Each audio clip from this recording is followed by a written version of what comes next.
वो यहाँ पर उपस्थित हैं, तो राज्यसभा के मेंबर हैं, रूप से और हार्दिक रूप से मदद की है। इसलिए हम मैडम जी का हार्दिक धन्यवाद देते हैं। यहाँ पर अभी हम यहाँ पर आदरणीय सांसद महोदया प्रियंका चतुर्वेदी जी को हम निवेदन करते हैं कि कृपया आप हमें कुछ मार्गदर्शन करिए। हरे कृष्ण। हरे कृष्णा। जो पूरी दुनिया का ही मार्गदर्शन कर रहे हैं, हम उनको मार्गदर्शन कहाँ से दे सकते हैं। श्री ब्रजबहारी प्रभु जी, आपका बहुत बहुत नमस्कार। आपने मुझे यहाँ पे मौका दिया। एक बहुत ही महत्वपूर्ण किताब जो हम सभी की ज़िंदगी से जुड़ी हुई है और ज़िंदगी का महत्व सिखाती है, उसको इनॉग्रेट करने का टाइम दिया, मुझे बुलाया। मैं आपकी बहुत आभारी हूँ। आलोक कंसल जी, श्री सत्य कुमार जी, आप सभी का बहुत बहुत आभार। मुंबई में मेरा पूरा जीवन बीता है और बहुत सारे लोग जानते भी हैं, काफ़ी सारे जानते ना हो। मेरा जो परिवार है, मेरे माता पिता जो हैं, वो ऐसी पवित्र धरती से आए हैं जिससे मेरा दिल ही नहीं, मेरा जीवन जुड़ा है, और वो है कृष्ण की जन्मभूमि मथुरा। तो कृष्ण भगवान का क्या मेरी जिंदगी में महत्व है, मैं जितने शब्द बोलूं उतने कम होंगे। और मेरी जो जिंदगी का उद्देश्य है, कृष्ण ने जब महाभारत हो रही थी, उसमें 14 दिन में जो जिंदगी का महत्व सिखाया था भागवत गीता के माध्यम से, वही मैं मानती हूँ कर्म मेरी सेवा ही नहीं, कर्म मेरा धर्म है। और बार बार हमें यही सिखाया गया है, और ये हमारी हिंदू धर्म का एकमात्र विश्वास ही नहीं, एकमात्र उद्देश्य है कि अच्छे काम करो, फल की चिंता ना करो। फल की चिंता हमारे हाथ में नहीं है, फल भगवान देकर आपको देते हैं। पूरे 2019 में, 2020 में, मैं 2019 में ही अटक गई हूँ, 2020 में फास्ट फॉरवर्ड मोड में लगी हूँ। पर 2020 में जो जुहू इस्कॉन की तरफ से मुझे समर्थन मिला, जो मुझे सपोर्ट मिला, और ख़ास करके उस समय पर जब पूरा देश बंद था, देश के सामने सबसे गंभीर चिंता एक ही थी, ट्रेन से पहले खाना, रहना और अपने स्वास्थ्य को लेकर।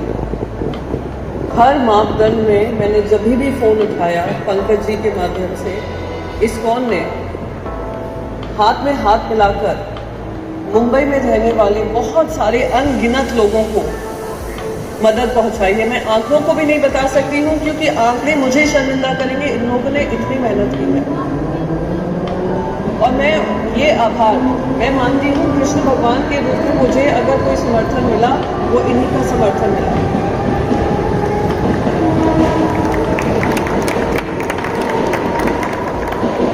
ये मेरे लिए बहुत इमोशनल मोमेंट इसलिए है क्योंकि एक और सबक भगवान श्री कृष्ण ने हमें इसमें सिखाया, वो है इंसानियत का।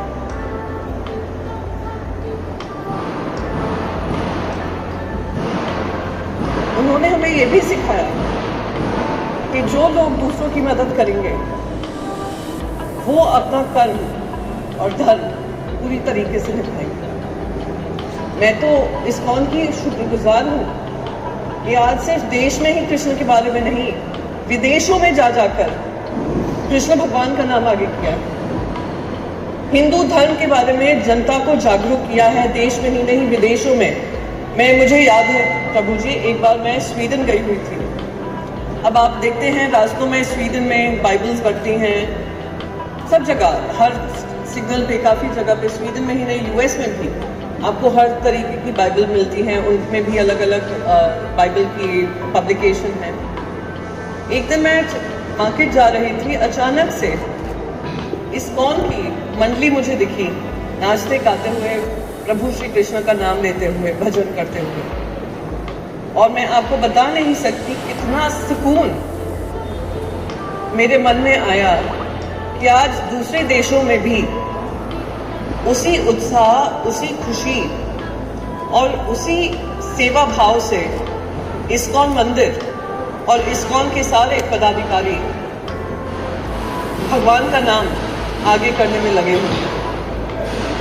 मुझे अभी पता चला कि 45 किताब करीब 60 लैंग्वेजेस में आप लोग डिस्ट्रीब्यूट करते हैं और इसी महीने करीब 20 लाख भागवत गीता की किताब लोगों तक पहुंची है। ये कार्यकाल जो 2020 का रहा है, और मैं मानती हूँ सिर्फ 2020 नहीं, हम ऐसे युग में आ गए हैं जिसको कलयुग कहा जाता है। उस कलयुग में मन का चैन, मन का अपने ऊपर आत्मविश्वास बहुत कम होता जा रहा है। हम क्रोध, ईर्ष्या, लालच में अपनी जिंदगी गंवाए दे रहे हैं। और जो सुकून हमें मिलता है भगवत गीता से पढ़कर, वो हमें जिंदगी जीने का सही भाव सिखाता है। ये क्रोध, ईर्ष्या, लालच हमें कहीं नहीं ले जाएगा, ना ही हमारे कर्मों को सुधारेगा, हमारे कर्मों को बिगाड़ेगा।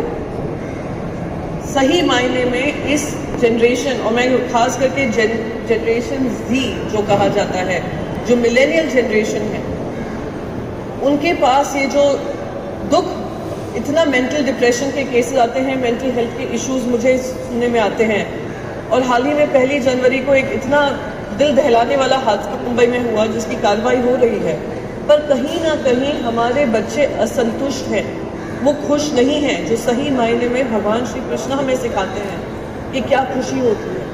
उनको फिर से धर्म और कर्म से जोड़ना, मैं मानती हूँ आने वाले समय में हम सबकी सबसे बड़ी जिम्मेदारी होगी। और मैं उम्मीद है और मुझे पूरा विश्वास है कि इस्कॉन उसका दायित्व पूरी तरीके से निभाएगा, जैसे इतने सालों से दुनिया भर में दायित्व निभा रहा है।